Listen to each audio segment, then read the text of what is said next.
Right, hey guys, so I finally watched A Quiet Place Part 2, and it took me a while to actually come across this film finally, and yeah, I managed to finally watch it.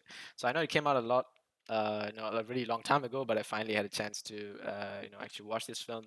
So let me just tell you some of my thoughts about it, and whether it was as good as I expected it to be, or anything like that.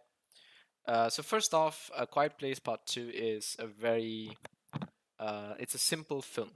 It's a film that is not very creative. It doesn't have a lot of creative elements. There's nothing no wow or out of the box moments. There's nothing intelligent in this film. Everything that is done in this film is something we have seen before. And also, the audio, or rather, not the audio, the high frequency sound that was used in the first film, that was discovered by the dad. In this film, it's just used in the same way. There's no changes to it. They're just trying to get that sound out there to be used as a weapon. So they're trying to get it to some form of civilization that they could find to use it as a weapon. And in the way they just get assaulted by a small group of like scavengers, and then eventually they make it there, and then the monster comes, and then it's like a fight. They're running around.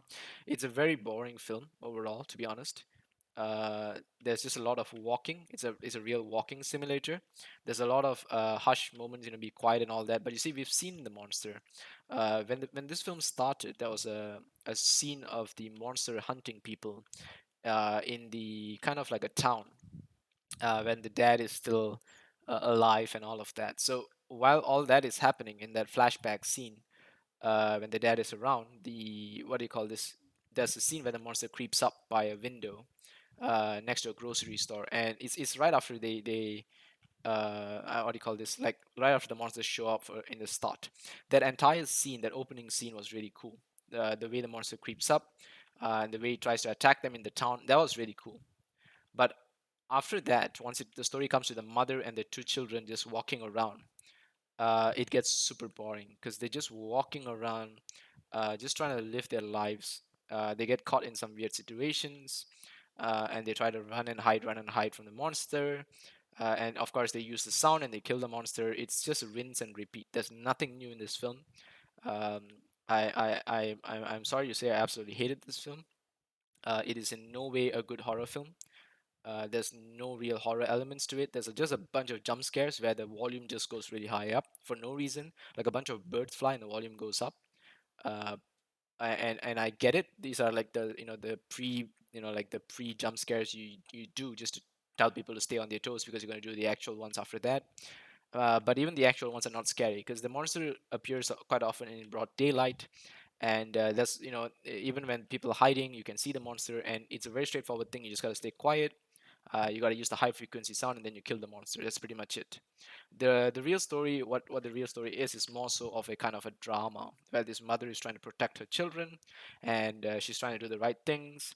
And she needs to get some oxygen tanks. I'm not sure where she finds these things, but she just finds them to bring them to help the children. And she tells the boy not to do something stupid, and he does something stupid. He tells her to stay with the kid, and I mean stay with the baby, protect the baby, but he does the exact opposite. He goes out for no reason, gets into trouble, and causes problems. He's an idiot. He should be shot and killed.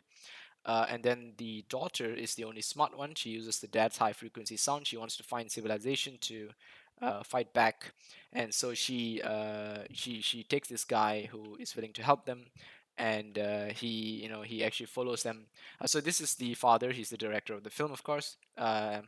You only get to see him very early on. The rest of the film is led by this guy, the guy in the middle. I forgot his name, but he's a good actor. He acted as Scarecrow in Batman Begins as well.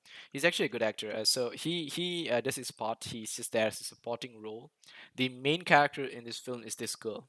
The story is about this girl getting her dad's high frequency, defense system or whatever. Like it's like stored in her earpiece. But that's the thing that's going to help save the world, because that's the thing the monsters are afraid of.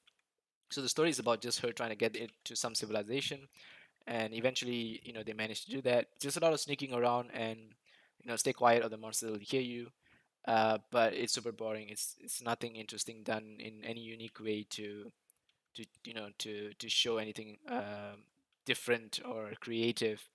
Like they could have shown a lot of traps of how they try to catch these monsters. They finally have the sound, so they try to use it to stop a bunch of these aliens. They set up some traps, or maybe they pull them into some place to fight them. None of that. It's just them running around. One monster comes, trashes up a bunch of people. You run some more. You use the sound. You kill them.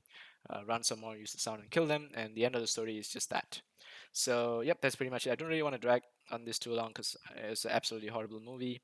If you ask me, I'm gonna rate this. Let me just pull up a rating for you, just for the fun of it. There you go. It's a 2 out of 10 film. One of the worst movies of this year so far. One of the worst movies I've ever watched, probably as well. And nothing like the first one. The first movie was actually good.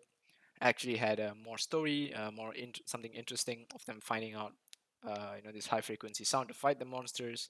It was actually taken a lot better than the second one. So yeah, I just hope movies like these don't ever get made again. Please don't make sequels to good movies and then ruin them. Honestly. So yeah, that's it for me. I'm sorry about the review. I know you guys are gonna hate me for it. Just go ahead and do that. But this is just as honest as I can be. I've seen a lot of other horror films. Like even Conjuring 3. Although Conjuring 3 was not as good as the first two, it was still something I could deal with because it's had those horror elements well thought out. It had some unique scares, but in this one, no, it's just the same thing over and over again. There's nothing new to it. And yeah, it's just that. All right, I'll see you guys.